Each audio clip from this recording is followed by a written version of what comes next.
E agora, alguns negócios de alto risco para os restaurantes. O baiacu é uma iguaria japonesa e algo semelhante à roleta russa no mundo da comida. Sua carne altamente venenosa contém tetrodotoxina, que é 1.200 vezes mais tóxica do que o cianeto.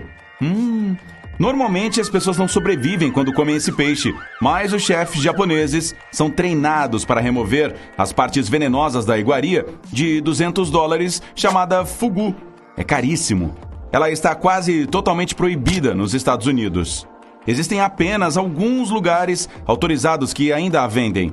Posso dizer que as pessoas morrem de vontade de comprá-lo? Ou não posso? Ok, melhor não falar. Outro alimento proibido nos Estados Unidos é o casu marzu, que significa queijo podre em italiano. Se você quiser experimentá-lo, vá para a Sardenha, na Itália. Trata-se de um queijo feito basicamente de leite de ovelha. Moscas especiais depositam seus ovos nele, e eles ficam ali por 40 dias. A iguaria tem algumas larvas vivas que se encarregam de decompor o queijo, conferindo-lhe uma textura diferenciada e um sabor picante. Ele é proibido nos Estados Unidos por motivos sanitários. O que você acha? Ao contrário do macio e cremoso casu marzu, o churpi é conhecido por ser o queijo mais duro do mundo. Como qualquer outro, ele é feito de leite. A principal diferença é que permanece fresco por até 20 anos. O leite também é muito especial.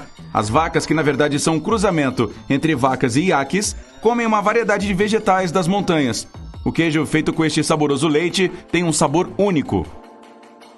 A fruta nacional da Jamaica é o ackee, cujo sabor é único. Bastante suave, com uma textura amanteigada e cremosa, tem gosto de ovos mexidos. É seguro comer o ackee somente quando ele está totalmente maduro. Mas cuidado, a única parte comestível é a carnuda branca e cremosa. A ackee é rosa e as sementes pretas são tóxicas. Então, nem pensar. Um dos pratos tradicionais da Jamaica com esta fruta se chama bacalhau ao ackee. Pelo menos é bacalhau e não baiacu. Outra coisa que deve estar 100% madura para ser segura é a fruta do sabugueiro. No entanto, ela é bem famosa. Você pode encontrá-la em tortas, caldas, chás e geleias, como preferir. Estas bagas devem ser processadas de forma adequada, uma vez que contém cianeto. As que são totalmente maduras e cozidas não são perigosas. E isso é bom saber. Na verdade, quase todos os caroços e grãos contêm cianeto. Suas cerejas favoritas também. A quantidade é pequena e provavelmente não causará nenhum problema, mas procure não engolir o caroço. O mesmo acontece com os pêssegos, ameixas e damascos. Apenas não morda o caroço por muito tempo. Se você é fã de frutos do mar, provavelmente vai querer experimentar os sanakji, que são os tentáculos temperados de filhotes de polvo. Bem, o problema é que eles ainda estão vivos. Quem já experimentou esse prato coreano afirma que os tentáculos ainda se movem no prato e podem grudar dentro da boca, já que a função de sucção deles continua funcionando. Função de sucção. Função de sucção. Enquanto isso, outro fato engraçado sobre comidas. Os tubarões da Groenlândia não têm trato urinário e todos os resíduos que produzem são basicamente filtrados através da pele e da carne, que se torna tóxica. Parece um bom motivo para não comê-los, mas não na Islândia. Não, o acari é uma carne de tubarão processada. É primeiro pendurado para secar por 3 a 5 meses. No final, chega a ser algo parecido com um peixe fermentado, com um cheiro de amônia, com uma textura gelatinosa que lembra a massa de pão. A mandioca é uma raiz tropical venenosa, que tem 2 tipos. A variação doce contém cianeto, mas cozinhá-la é o suficiente para reduzir o conteúdo tóxico e deixá-la em um nível seguro. Para se livrar de todas as toxinas da mandioca amarga, é necessário ralar a raiz, deixá-la de molho e, por fim, cozinhá-la adequadamente para torná-la comestível. A raiz tem bastante amido e seu sabor é muito sutil. A mandioca pode ser usada da mesma forma que a batata, amassada, cozida ou frita. Por favor, eu gostaria de uma porção de mandioca, mas sem cianeto. O ruibarbo não parece se encaixar nesta lista de pratos famosos, mas na verdade tem suas desvantagens. As folhas são super tóxicas, pois contêm ácido oxálico e nunca devem ser usadas para cozinhar, assar ou qualquer outra coisa. Se você tentar comer uma alguma vez, as consequências menos graves são uma sensação de queimação por toda a boca, náuseas e problemas respiratórios. Imagine o seguinte, é uma manhã nublada e nevoada no meio do inverno. O Tom acorda, um pouco nervoso com o dia que tem pela frente. Ele está partindo em uma longa jornada por águas desconhecidas. O capitão diz que eles tentarão deixar a Inglaterra e chegar até as Américas. O rapaz está pronto e com as malas prontas para sair de casa, quando sua esposa o lembra de levar os biscoitos que ele passou a noite preparando. Vamos dar um zoom nesses biscoitos bem aqui. Eles parecem um pouco estranhos, não é? São chamados de biscoitos de navio e eram literalmente aqueles que os marinheiros comiam durante as longas viagens no mar. Podiam passar anos sem estragar. Sei que isso parece impossível, mas o segredo está nos ingredientes e nos métodos de cozimento. Quando os marinheiros partiam, não sabiam quanto tempo ficariam sem pisar em terra novamente. Portanto, precisavam estar preparados em termos de alimentação. Caso contrário, poderiam morrer de fome extrema. Assim, os padeiros criaram esse simples biscoito. Ele é feito basicamente de 3 ingredientes: sal, farinha e um pouco de água. A ideia é que a massa fique a mais rígida possível.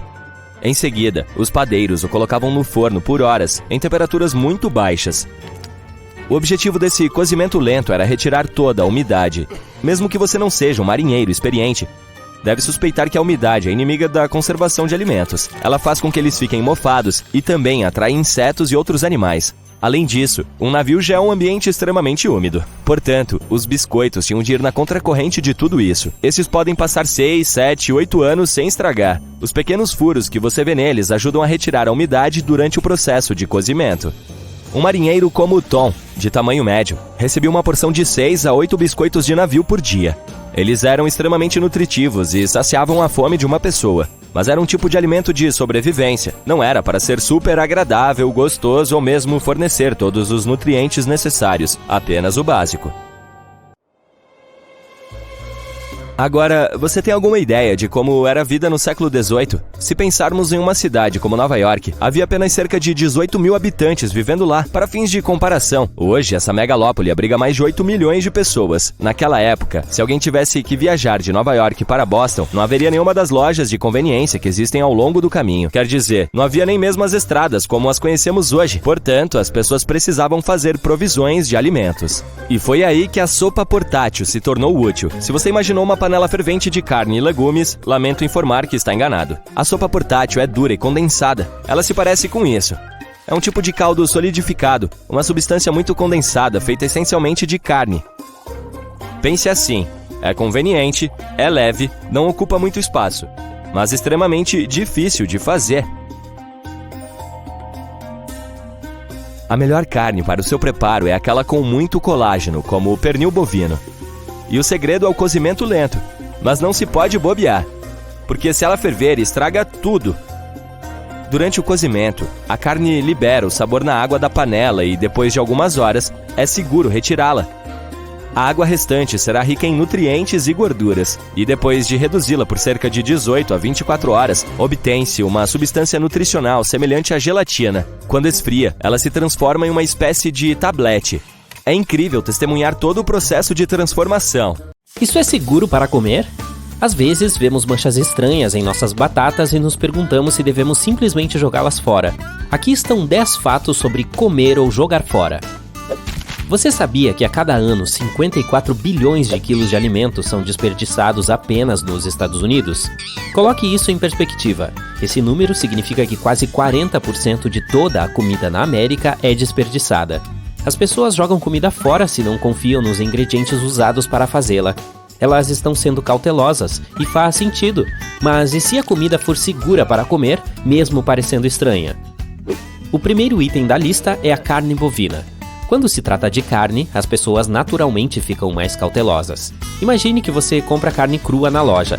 Mais tarde, percebe algumas manchas marrons. Se você ia jogar fora imediatamente, ouça o que tenho a dizer. Essas manchas são normais. Na verdade, você pode ver camadas marrons também dentro da carne. Você acha que o vermelho brilhante é certeza de carne fresca? Não necessariamente. Quando a carne é cortada pela primeira vez, ela é marrom. Se a carne for rapidamente embalada a vácuo, manterá essa tonalidade. Mas se a carne ficar exposta ao ar por uns 15 minutos, então o oxigênio vai causar uma mudança no visual para vermelho. A vermelhidão pode ficar marrom quando a reação bioquímica começar. Isso pode levar algumas horas. Os trabalhadores dos supermercados moem a carne várias vezes ao dia para obter aquela cor vermelha brilhante, porque sabem que os consumidores são resistentes à carne de aparência marrom. Se a carne for embrulhada em um plástico permeável ao oxigênio, ela ficará vermelha brilhante após a exposição ao oxigênio. Desde que a carne cheire bem, pareça fresca e tenha sido armazenada adequadamente, deve ser segura para comer. Você já se deparou com linhas escuras sob a casca de um camarão? Essa é uma história semelhante à da carne bovina. Linhas pretas na carne do seu camarão estão relacionadas a um fenômeno natural. Elas ocorrem gradualmente depois que os camarões são retirados da água. A carne é exposta ao oxigênio e a escuridão fica mais visível com o tempo. Aqui também o padrão do próprio animal pode ser um fator. Essas linhas escuras podem ser uma descoloração natural do camarão. Pense em gatos. Eles também têm padrões de cores diferentes, mas são iguais em termos de espécie. Da próxima vez, você pode realizar um mini experimento em sua cozinha. Coloque alguns camarões lado a lado e observe as leves diferenças nos padrões de cores dos camarões. O camarão terá um odor ruim quando não for mais comestível. Portanto, se o cheiro estiver bom e o sabor for fresco, não o jogue fora. Devemos comer iogurte mofado? Essa substância verde na superfície não parece nada atraente, mas se você a retirar, parece que tem iogurte limpo por baixo. A resposta mais rápida é: jogue fora. Um mofo pode ser visto apenas no topo, mas provavelmente se propagou até o fundo. Sem falar que vai ficar com um gosto ruim.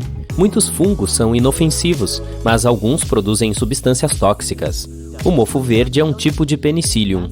Essa palavra soa familiar? Esse é o mesmo tipo de mofo usado no antibiótico penicilina. Não fique muito animado. Comer iogurte mofado não cura magicamente infecções bacterianas, só estraga seu produto lácteo. Em 2013, houve um surto relacionado a uma linha de iogurtes. A empresa entregou os produtos às lojas como de costume. Depois de algum tempo, receberam reclamações de clientes.